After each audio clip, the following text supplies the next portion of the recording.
નમસ્કાર. આજના આ ખાસ એક્સપ્લેનરમાં તમારું સ્વાગત છે. આજે આપણે સીધા એ વાત પર જ જઈશું કે કેવી રીતે એક પ્રાદેશિક મહિલા કોલેજ પોતાની વિદ્યાર્થીનીઓ માટે સફળતાનું એક આખું નવું માળખું ઊભું કરી રહી છે. આ માત્ર કોઈ પુસ્તકીય જ્ઞાન નથી, પણ ભવિષ્યને ઘડવા માટેની એક એવી સિસ્ટમ છે જ્યાં શિક્ષણ અને સશક્તિકરણ એકબીજામાં ભળી જાય છે. તો ચાલો સમજીએ કે આખરે કેવી રીતે કામ કરે છે. આ આખી પ્રક્રિયાને સરળતાથી સમજવા માટે આપણે તેને 5 મુખ્ય મુદ્દાઓમાં વહેંચી છે.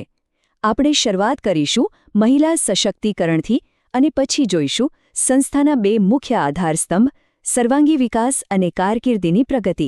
છેલ્લે આ સફળતાનું માળખું અને તેની બ્લુપ્રિન્ટ શું છે તે પણ જાણીશું. તો ચાલો પહેલા વિભાગથી શરૂઆત કરીએ, મહિલા વિદ્વાનોનું સશક્તિકરણ અને ખાસ કરીને આ શૈક્ષણિક અંતર કેવી રીતે ઘટાડવું. હવે સંસ્થાનું માસ્ટરસ્ટ્રોક એક ડ્યુઅલ પિલર ફ્રેમવર્ક એટલે કે દ્વિઆધારસ્તંભ માળખા તરીકે ઉભરી આવે છે. આ બહુ જ રસપ્રદ છે કારણ કે તેઓએ પોતાના પ્રયત્નોને 2 સ્પષ્ટ ભાગમાં વહેંચ્યા છે. એક તરફ છે એકદમ સઘન એકેડેમિક કોચિંગ અને બીજી તરફ છે સ્ટુડન્ટ્સનો ઓવરઓલ ડેવલપમેન્ટ. આ બંને પાયા એકસાથે અને સમાન રીતે કામ કરે છે. બીએના સામાન્ય અભ્યાસ અને રાષ્ટ્રીય સ્તરની ગળાકાપ સ્પર્ધા વચ્ચેનો જે ગેપ છે ને તેને આ જ રીતે પૂરી શકાય છે. હવે વાત કરીએ પહેલા આધારસ્તંભની, જેનું નામ છે જ્ઞાનધારા પહેલ. આ ખરેખર સર્વાંગી વિકાસનો પાયો છે. આ 8 મહિનાની સફરનું આયોજન ખરેખર જોવા જેવું છે. જુલાઈમાં સર્જનાત્મક વાર્તાલેખન અને માઇન્ડ ગેમ્સથી શરૂઆત થાય છે. પછી ધીમે ધીમે આગળ વધતા ફેબ્રુઆરી સુધીમાં તો તેઓ આજના સમયના સૌથી જરૂરી એવા આધુનિક જીવન કૌશલ્યો અને સાયબર સિક્યોરિટી સુધી પહોંચી જાય છે. છે ને કમાલ? આ કોઈ અસ્તવ્યસ્ત પ્રોગ્રામ નથી, પણ મનને સતત સક્રિય રાખવા માટેનું એકદમ પરફેક્ટ અને ક્રમિક આયોજન છે, જેથી વિદ્યાર્થીનીઓનું સંપૂર્ણ વ્યક્તિત્વ ખીલી ઉઠે. આમાં સૌથી મોટી ખૂબી એ છે કે તેઓએ ભૂતકાળ અને ભવિષ્યનું એક જોરદાર બેલેન્સ બનાવ્યું છે. એક તરફ ગુજરાતી લોકવાર્તાઓ દ્વારા આપણા મૂળિયા અને પ્રાદેશિક સંસ્કૃતિને જાળવી રાખવાનો પ્રયાસ છે, તો બીજી બાજુ સાયબર ક્લબ સાથે મળીને વિદ્યાર્થીનીઓને આધુનિક ડિજિટલ દુનિયાના જોખમો સામે પણ તૈયાર કરવામાં આવે છે. મતલબ કે સાંસ્કૃતિક મૂળિયા અકબંધ રાખીને આધુનિકતાની ઉડાણ ભરવી. ચાલો હવે આગળ વધીએ બીજા આધારસ્તંભ તરફ. આ છે તેમનું પાવરહાઉસ, નેટ અને જીસેટ કોચિંગ એન્જિન.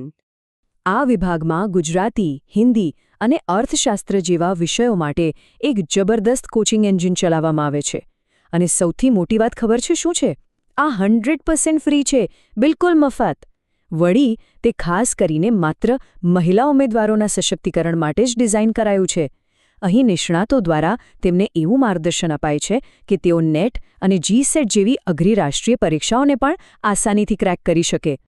હવે જ્યારે આટલું ઉચ્ચ સ્તરનું અને મફત શિક્ષણ મળતું હોય તો સ્વાભાવિક છે કે આ કોલેજ એક મોટું શૈક્ષણિક કેન્દ્ર બની જાય.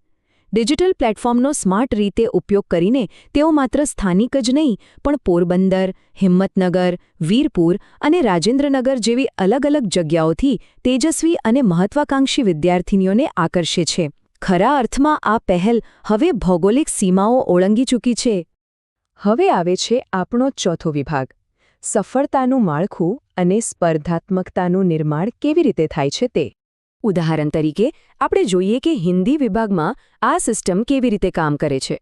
તેઓ એક ડ્યુઅલ ટ્રેક એટલે કે દ્વિમાર્ગીય રસ્તો અપનાવ્યો છે. પહેલાં તો વિદ્યાર્થીઓને સાહિત્યનો આખો ઇતિહાસ બરાબર સમજાવવામાં આવે છે, જેને આપણે મેક્રો લેવલ કહી શકીએ. અને પછી અમુક ચોક્કસ સાહિત્યિક પ્રકારોનું એકદમ માઇક્રો લેવલે ઝીણવટભર્યું વિશ્લેષણ કરવામાં આવે છે. આનાથી વિષયનું માત્ર ઉપરછલ્લું જ જ્ઞાન નથી મળતું, પણ એકદમ ઊંડી અને સ્પર્ધાત્મક સમજ ઊભી થાય છે. હવે જરા આ એક આંકડા પર ધ્યાન આપીએ, 100. આ કોઈ સામાન્ય આંકડો નથી. આ દર્શાવે છે પૂરા 100 કલાકના સ્ટ્રક્ચર્ડ લેક્ચર્સ. જી હા, 100 કલાકની સખત મહેનત. આટલા કલાકો ખાસ એટલા માટે ફાળવાયા છે જેથી કરીને એક સામાન્ય ગ્રેજ્યુએટ અને રાષ્ટ્રીય સ્તરની સ્પર્ધા વચ્ચેની જે ખાઈ છે તેને સંપૂર્ણપણે પૂરી શકાય. અને હા, આ બધું ખાલી વાતો પૂરતું સીમિત નથી. અહીં રોજનું એક કડક હાજરી ડેશબોર્ડ મેન્ટેન થાય છે. તમે જ વિચારો, ટ્રેકિંગ અને શિસ્ત વગર કોઈપણ મોટો લક્ષ્યાંક પ્રાપ્ત કરવો અશક્ય છે, ખરું ને? આ ડેશબોર્ડ એ જ સુનિશ્ચિત કરે છે કે વિદ્યાર્થીનીઓ સતત અને પૂરા સમર્પણ સાથે આ પ્રોગ્રામનો હિસ્સો બની રહે. અર્થશાસ્ત્ર વિભાગમાં પણ તમને આવું જ એક પાવરફુલ માળખું જોવા મળશે.